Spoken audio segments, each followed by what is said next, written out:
artefactos tecnológicos del hogar. La licuadora. En la antigüedad machacaban las frutas o con una piedra plana y otra de palo.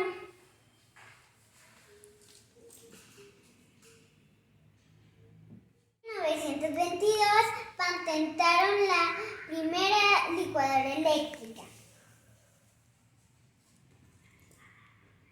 En el año 1922 al 2000 se utilizó la licuadora con cuchilla más avanzada.